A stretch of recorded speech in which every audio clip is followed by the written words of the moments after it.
If you know that drug that is always present in a prescription of any person who is pre-diabetic or diabetic and is the standard first line treatment for this disease. And nowadays is being used in women or ladies who have been diagnosed of polycystic ovarian syndrome.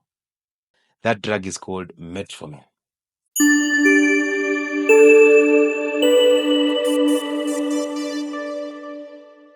One of the side effects of metformin is it blocks the absorption of vitamin B12, and therefore you end up having peripheral neuropathy. But remember this, peripheral neuropathy is also a side effect of diabetes, a sugar problem.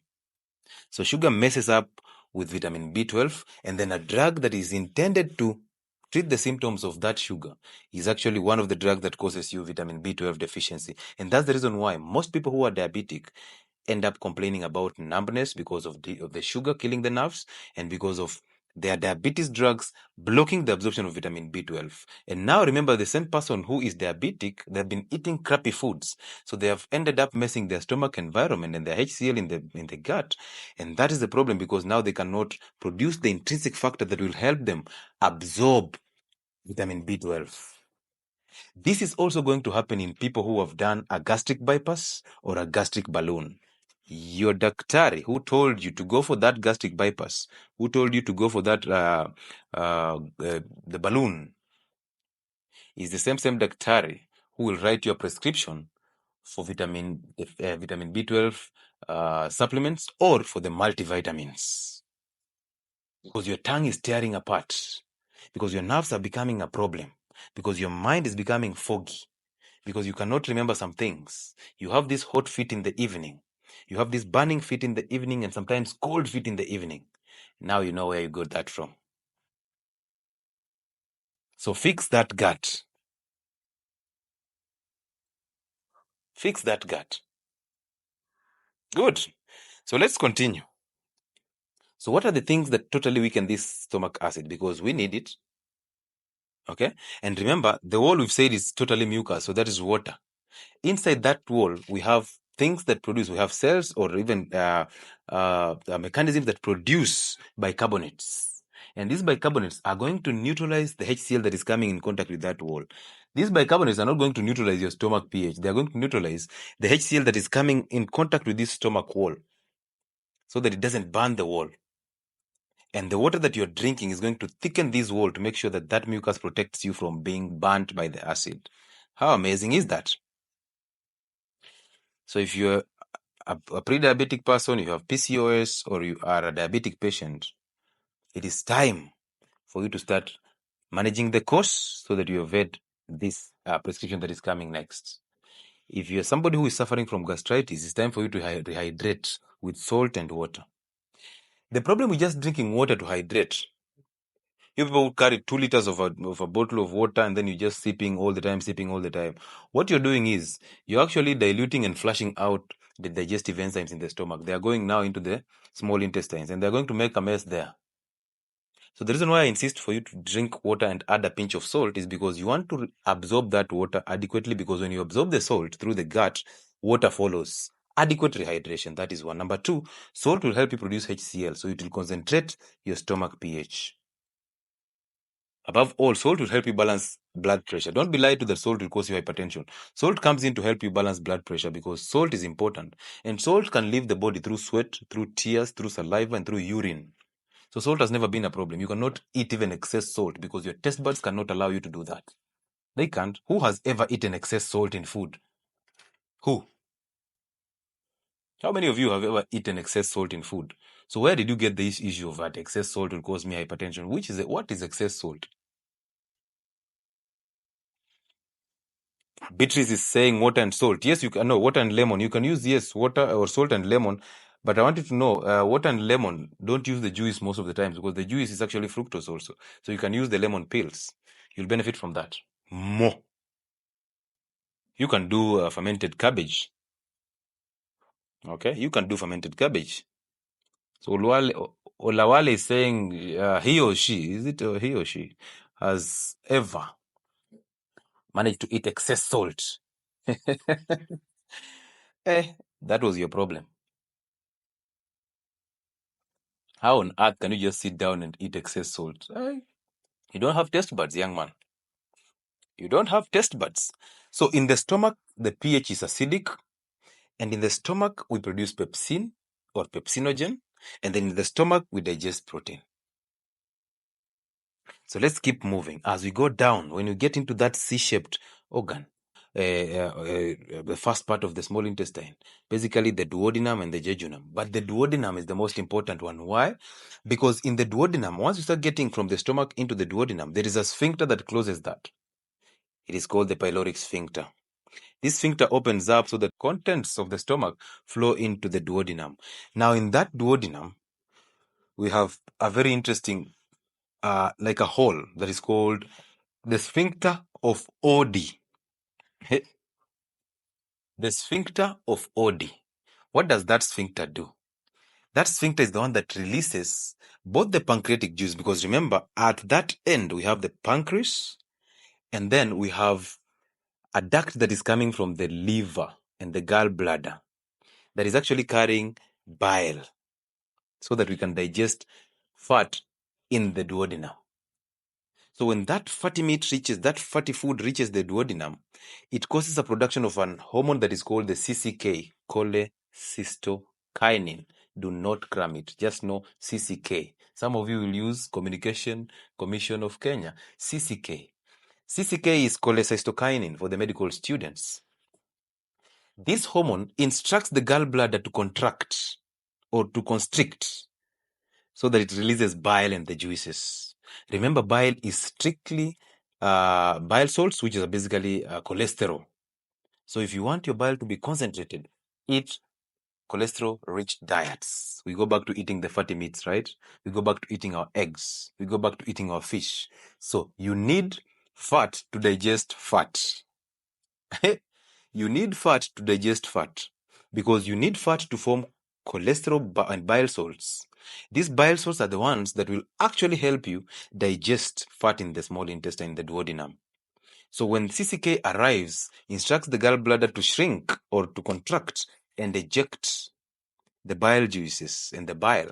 They come all the way and join the pancreatic duct. So this is coming from the liver and this is coming from the pancreas. At the center where they join in, they get into the pancreatic duct and they release all this content, the pancreatic juices and the bile juice, into the duodenum. That hole that they release this content through is what we call the sphincter of Oddi. In Kenya, when you mention Oddi, it's something different. But this is the sphincter of Oddi. So they pour the pancreatic juices, they pour the bicarbonates, because the pancreas produces the bicarbonates, so that the food that is coming from the stomach into the duodenum is acidic. So if that acid gets in contact with the duodenum, we have an ulcer, duodenal ulcers. So now this pancreas produces the bicarbonates to neutralize the acid that is coming from the stomach with the food that is coming in the small intestines.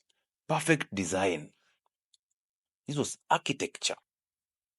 And then the bile that is coming from the liver and the gallbladder is actually coming in to make sure that it sequesters fat. It digests fats so that it mixes that fat with fat-soluble vitamins, vitamin A, D, E, and K. And now we can absorb them easily. One day we'll talk about digestion and absorption of fat. You'll start to appreciate these fats. It's a very interesting topic and I'll handle it one day. But now here we are digesting the fat, making them into smaller globules that are soluble and easy to absorb, and then combining them with fat-soluble vitamins A, D, E, and K to absorb them. Therefore, you cannot absorb vitamin A, D, E, and K without fat. Without fat. Now, at that moment in time, the pancreatic juices are rich in bicarbonates to dissolve the acid. They are rich in lipases, enzymes that break down fat. Remember lip and S. They are rich in proteases, prote for protein, and S enzymes, so proteases.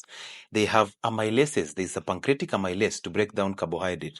So therefore, we have bicarbonates, we have pancreatic amylases, we have pancreatic proteases, and we have pancreatic lipases.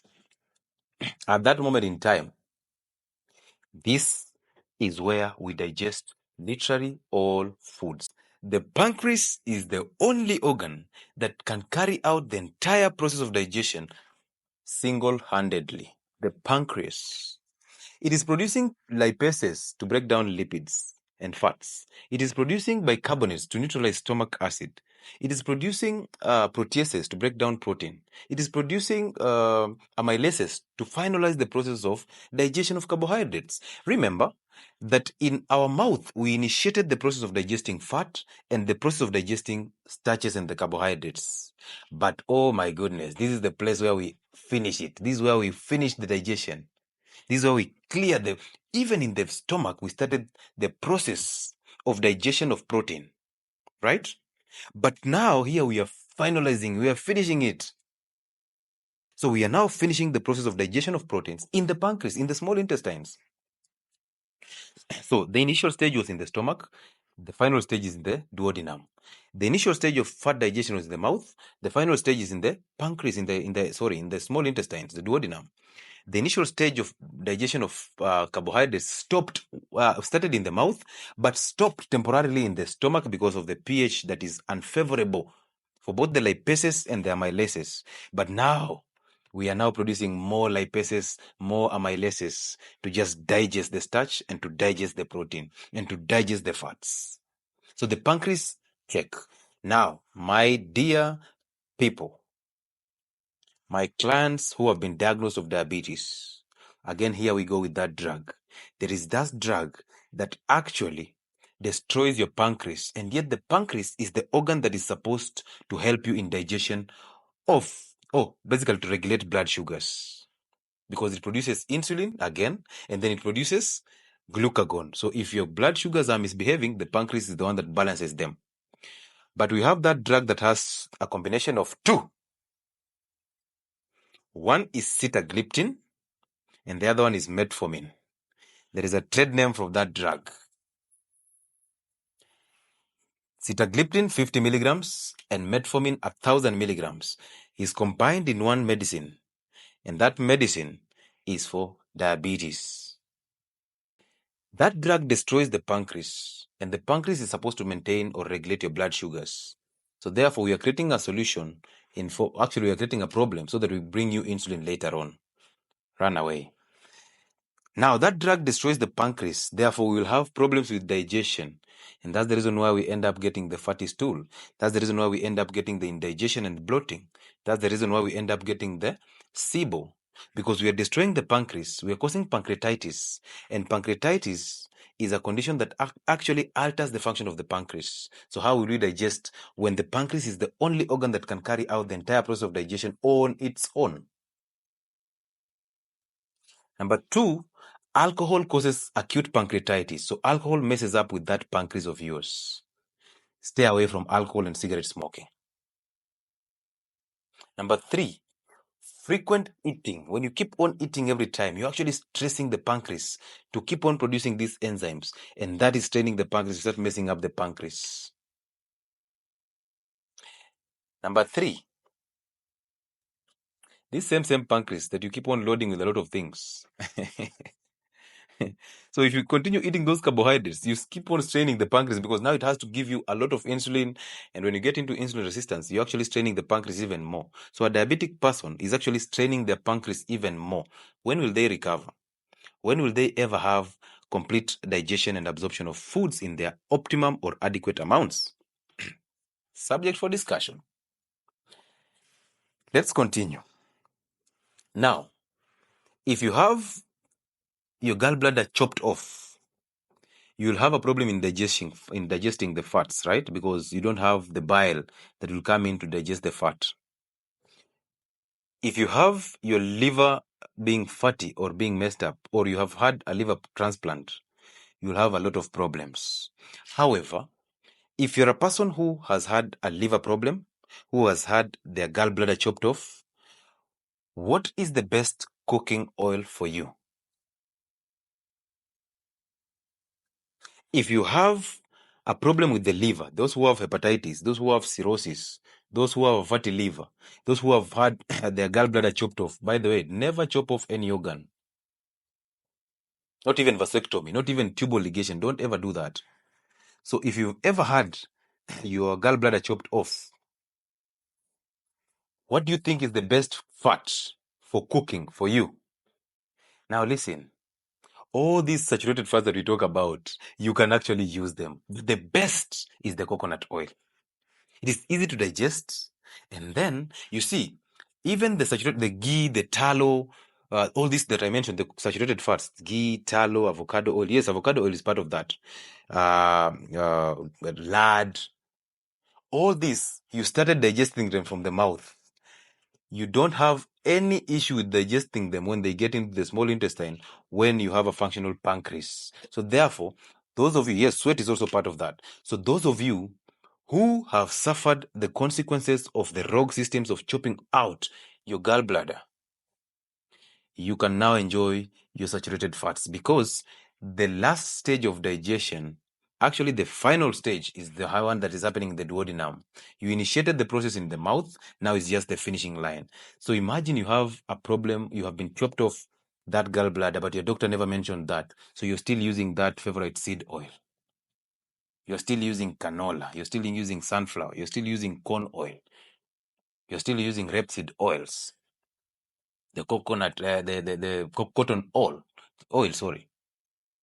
So those are your cooking oils. You are going to suffer the consequences. You will even go back and have another surgery. And remember that those crystals that actually blocked the ducts that carry compounds from the gallbladder, that actually caused you a problem with that gallbladder, those crystals are cholesterol. Crystallization of cholesterol particles is the one that blocks those tubes. So those crystals that are cholesterol, for you to clear them out, you need to concentrate cholesterol. If you have gallbladder issues, blockage of those gallbladder tubes, the cystic duct, and you're having that pain on the right upper quadrant here, just a lot of pain here, what you need to do is you need to actually fast, enjoy saturated fats, so that you can concentrate that cholesterol. Once you concentrate that, that cholesterol is actually acidic. It will digest and dissolve those globules that are blocking your ducts. Nowadays, there's a procedure, but it's very expensive for just clearing those stones or those crystallizing cholesterol particles. But it's very expensive. So the easiest way and the most appropriate way is start fixing the kitchen, start fasting. Concentrate that and heal from the fatty liver. Concentrate that pH, that cholesterol. Once you do that, you dissolve the bile and the cholesterol stones. Remember, your bile is simply cholesterol. So sometimes you can use that disease to just know how to treat it. But anyway, story for another day.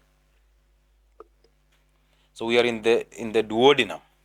We are headed into the large intestine, slowly but surely. So at this level, that's where you finalize your digestion. You finalize protein digestion, carbohydrate digestion, and fat digestion. So now it's just absorption. You are now absorbing all these micronutrients and in their optimum levels. And as you absorb them, your body starts using these micronutrients to actually help you heal, to actually help you get the sleep, balance the hormones. Therefore, depression is not going to have a portion on your life. Now you're concentrating this as you're actually concentrating a stomach environment. No typhoid, no brucellosis, no cholera, no H. pylori, no ulcers. Therefore, simply remember, from the mouth, it's very necessary for you to chew food adequately. In the stomach, it is necessary for you to hydrate adequately. It's necessary for you to concentrate the stomach pH adequately. In your duodenum, it is important for you to protect that pancreas by all you have.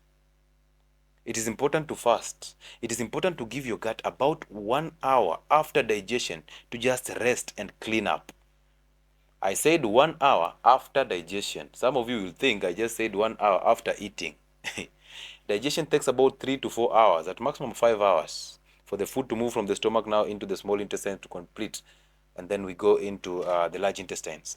This moment in time is very important. So you need about 6 hours between your meals, because now after those 5 hours, your gut has taken an hour to clean and rest. Now it's expecting new food.